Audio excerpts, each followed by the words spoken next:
Hi guys, my name is Taylor Brown. I work here at Bonheur as music therapist, and today I want to show you how we listen to music before Spotify, before CDs, before tapes, and how we did that is through vinyl records, and that is what this is. So I want to show you how it works.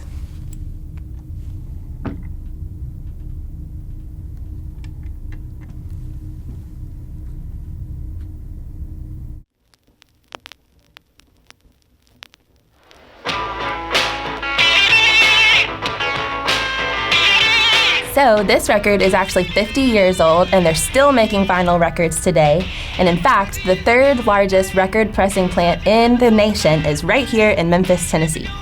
So, do you guys want to go see how they're made? I know I do. Let's go check it out.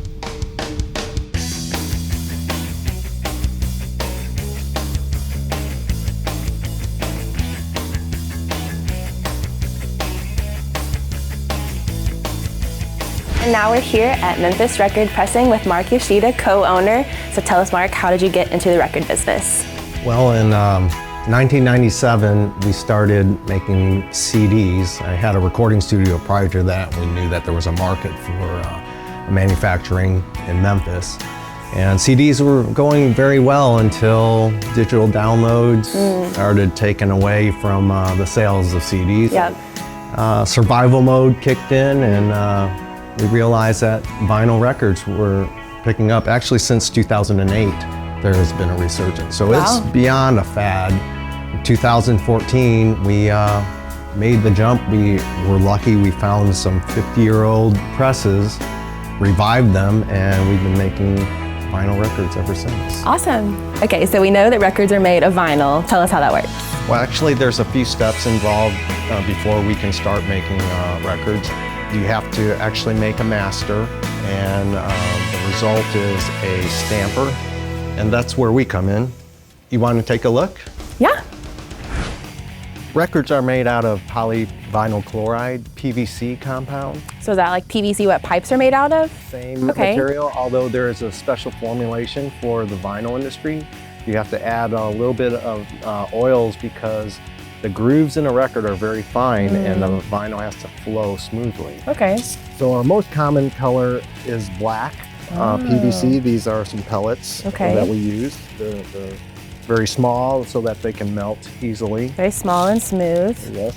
And then what is very popular now is also color records. Oh. And not just solid color, single color records, but blends. So we make up our own different types of blends. And a popular color is, we call it Shark Attack. Lovely. And Shark Attack is made up of a blend of clear, dark red, and light red pellets. Very pretty, I like it. This is some of the mix that we have for that. Oh, it matches your shirt today. Oh, yours too. Oh. All right, with the vinyl pellets, what we do in the manufacturing process, pellets are put into a hopper that's part of our extruder. The extruder is a machine that heats up the vinyl pellets and melts them down. When it's fully melted, it's never really a liquid state, it's more like a taffy consistency. And when it comes out, it creates a puck. It looks like a hockey puck. And at that point, you have a label for the top and the bottom, A side and the B side of a record. Gets put on there, and it gets transferred into the actual press area. The press area consists of two molds that have the stampers with the grooves already preformed in the top and the bottom. And think of it as a waffle iron that's closing down and squeezing the grooves into the record, and it flattens out the puck. When the steam is going through the mold, it'll go from about 90 to 100 degrees all the way up to 330 degrees roughly. Wow. And then cooling water chases the steam out of the mold to cool it down once the mold squeezes the record all the way down to a flat record. And it'll cool the record back down to about 90 degrees or so. Okay. And this all happens in a matter of seconds when it gets hot to cold. Wow. And once it cools off, the molds open up and you have a finished record. The record goes to the trim station because you have to trim the edges. Once that trims off, you actually have a full record. Wow. So then the record's all done? The record is actually ready to be played at that point. Okay. But we do have inspectors that will inspect every single record for physical flaws And if they pass the records are cured for 24 hours before it goes into packaging, just to make sure that there won't be any warpage. Okay, so tell me about the packaging. You can't just mail a naked record, right? No, you can't. What we have to do is after the records are cured for 24 hours, it goes into our packaging department. And from there, what we do is we put the records into the actual jackets. Okay. And sometimes other things have to be packaged in with the jacket, postcards, posters, and then it gets shrink wrapped in packaging, boxed up, goes out to our client, and from there it gets distributed across the country. Very cool. Or around the world. Yeah. So tell us how many records you mail out per year.